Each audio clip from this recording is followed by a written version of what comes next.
বলছিলাম যারা এই মুহূর্তে ভারতের মেডিকেল ভিসার স্লট নিতে যাচ্ছেন যোগাযোগ করবেন। রেটটা একটু বেড়েছে, 5,500 টাকা হয়েছে। 1 থেকে 10 কর্মদিবস, 1 থেকে 10 কর্মদিবসের মধ্যে হয়েছে। একদিনও হতে পারে, 2 দিন হতে পারে, 10 দিনও লাগতে পারে, 10 কর্মদিবস লাগতে পারে। এই হচ্ছে বিষয়। কারণ এখন মেডিকেল ভিসার স্লটের চাহিদা বেড়েছে। চাহিদা বাড়াতে কিন্তু যোগান কিন্তু সেম আগের মতোই আছে। এখন যেহেতু আমাদের পররাষ্ট্রমন্ত্রী দিল্লি গেল, আশা করি পজিটিভ কিছু হবে। দেখবেন অনেক ফেসবুকে বিভিন্ন ভাইরাল হচ্ছে যে বিভিন্ন নেগেটিভ কথা মন্তব্য দিয়ে বলছে। এই পররাষ্ট্রমন্ত্রী যখন নুনুসের সরকারের সময় ছিল তখন কিন্তু তাকে অন্যভাবে তারা ট্রিট করতো। এই মানুষগুলো এখন যখন এই আমাদের নতুন সরকার, গণতান্ত্রিক সরকার যখন তখন দেখবেন যে তাকেই নেগেটিভ উল্টাভাবে ট্রিট করা হচ্ছে। এই হচ্ছে আমরা বাঙালি না, সীমিত সংখ্যক। আমি তো বলেছি কিছু মানুষ আছে, কাদেরকে গেট আপ দেখতে বুঝবেন কারা। একটা শ্রেণীর মানুষ যারা স্বাধীনতা বিরোধী, খেয়াল করবেন, যারা স্বাধীনতা বিরোধী তারা সবসময় চায় নেগেটিভ পাবে। মানে আপনার মতের বিপক্ষে গেলে, আপনার মতের অমিল হলেই আপনাকে তারা যেভাবে হোক, ওদের বট আইডি আছে 60 থেকে 65,000, যেটা আগে 25 ছিল সেটা 50 থেকে 65, এখন আর বাড়লো কিনা আমি জানি না, এটা হতে পারে। যারা এটার সাথে এইগুলো নিয়ে কিন্তু কেউ কমেন্টস করবে না। যেগুলো আমাকে নেগেটিভ কমেন্টস করবেন দেখবেন এই বট আইডি গুলো, ওদেরকে ট্রেন আপ করা হয়, এবং ওদের ট্রেন আপ করা, যাদের ট্রেন আপ করা নাও হয়, ওরাও ওদের সাথে চলতে চলতে এই জিনিসগুলো আয়ত্তে নিয়ে নেয়। আর দায়িত্ব নিয়ে হচ্ছে এদের কাজ। মানে প্রতিবেশী দেশের সাথে আপনার এই যে ডিজেল নিয়ে আসছেন, বিভিন্ন জায়গায় মানুষে রিলস বানাচ্ছে, টিকটক বানাচ্ছে যে সার্জিসের বাপ গেছে এই চেন্নাই ট্রিটমেন্ট করতে। এখন এরা বলছে যে সার্জিস কি কখনো বলেছে আমার বাবাকে ইন্ডিয়াতে ট্রিটমেন্ট করতে দিতে যাব না? মানে কথা কাটানোর জন্য যেটা বলা। এদের তো ইজ্জত, লজ্জা, শরম বলতে কিচ্ছু নাই। এদের কাজে হচ্ছে মানে পাবলিক সেন্টিমেন্টটা নিয়ে তারা কিন্তু আখের গোছানো।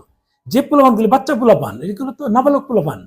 এই নাবালক পোলাপান গুলো জুলাই আন্দোলনের আগে দেখেন কি ছিল, মানে চেহারা থেকে তাকানো যেত না, মানে রাস্তার পোলাপান মনে হতো। আর এখন দেখেন এদের তেল কি পরিমাণ জমেছে। হাসিনার আমলে 17 বছরে যে ইনকাম করেছে, এরা এই 17 মাসে তার চেয়ে 1000 গুণ বেশি ইনকাম করে ফেলছে। এই হচ্ছে বিষয়। কারণ এদের কাজই হচ্ছে এটা, এদের কাজই হচ্ছে এইভাবে মানুষকে মানে ভুল পথে নয়। আমি কেন কথাগুলো বললাম, সার্জিসের বাবা ট্রিটমেন্ট করতে গিয়েছে, এটা একজন অসুস্থ হলে যাবে, এটাই স্বাভাবিক। এবং আমরা আমাদের সহজলভ্য জায়গাগুলো খুঁজে বের করবো। যেমন ইন্ডিয়া সহজলভ্য, দ্রুত যাওয়া যায়, উনি চিকিৎসা করে সুস্থ হয়ে আসবে, এটা আমরা প্রত্যাশা করি। তাদের মতো আমরা নেগেটিভ, আমার মনের বিপক্ষে গেলে, কেউ মারা গেলেও বলি আলহামদুলিল্লাহ, একজন মানে এই কি নাস্তিক মারা গেল, ওদের কথা হচ্ছে এরকম, ওদের কথাটাই এরকম আলহামদুলিল্লাহ বলে। আমরা তো সেটা বলতে পারবো না, আমরা তো ওদের মতো মানে খারাপ পর্যায়ের মানুষ না। দেখবেন কমেন্টস পাবেন এই খারাপগুলি এই এদের দূষর, এদের অনুসারী। এখন তার বাবা কাছে ট্রিটমেন্ট করে সুস্থ হয়ে, এটাই আমরা প্রত্যাশা করি, আল্লাহ তাকে সুস্থ করে নিয়ে আসুক। কিন্তু প্রবলেমটা হচ্ছে সে যে পয়দা করেছে, সেখানে হয়তো ময়দা কম ছিল। এই বাটপারগুলো প্রতিনিয়ত পাবলিক সেন্টিমেন্ট নিয়ে আমাদেরকে গায়াল করছে। এর অনুসারীরা আমাকে বলে যে আমি কেন ইন্ডিয়ার প্রচারণা চালিয়ে ট্রিটমেন্ট করছে। আরে বাবা, আমি যদি প্রচারণা না চালাতাম, এই বাটপার সার্জিসের বাপকে কিভাবে ট্রিটমেন্ট করতে দিত? জানতো নাকি? জানতো না তো। প্রচার চালিয়েছি বিধায় তারা জানছে, তারপরে গিয়েছে। সহজ কথা, যদি প্রচার না চালাইতাম তাহলে ওরা জানতো। বিষয়টা হচ্ছে এরা বলবে যে ওরা জানে না, আমার জানতে হবে। জানে বলেই তো ওরা জানে, ওরা ট্রিটমেন্ট করতে যাবে, কিন্তু অন্যদেরকে ওরা যেতে দেবে না। ওদের সুবিধা কাজ হচ্ছে ওরা সুবিধা নেবে, অন্যদেরকে নিতে দেবে না। হাসিনার আমলে এই হাজার হাজার কোটি টাকা পাচার হয়েছে, এইটা ওদের গায়ে লাগছে, বাট ওরা যে পাচার করছে এটা বলবে না। কারণ হাসিনা করতে পারবে না দুর্নীতি, তারা করতে পারবে, তাদেরটা বৈধ, লিগেল। এই হচ্ছে অবস্থা, বুঝেন নেই?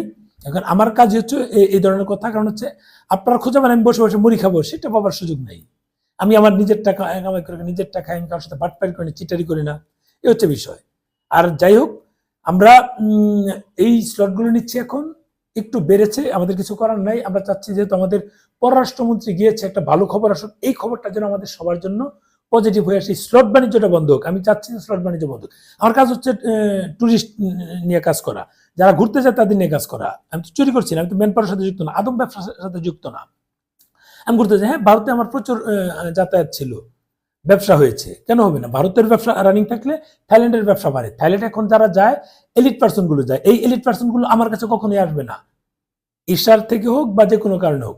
তারা তথ্য নিবে, বাট আমার কাছে আসবে না, তারা নিজেরা সব করে যাবে গা। কিন্তু যারা ইন্ডিয়া যায়, মধ্যবিত্ত শ্রেণীর মানুষগুলো, তারা কিন্তু আমার কাছে আসে। যদি ইন্ডিয়ার লোকজন বেড়ে যাওয়া, তখন থাইল্যান্ডের চাপ কমে যায়, তখন বিমান ভাড়াও কমে যাবে, ভিসার রেশিও আমরা আশা করি পাবো, যে কেউ তখন চাপ কম থাকবে, তারা ভিসা দিবে, তাদের পর্যটন খাতের ভালোর জন্য দিবে। এর আগে তো হয়েছে।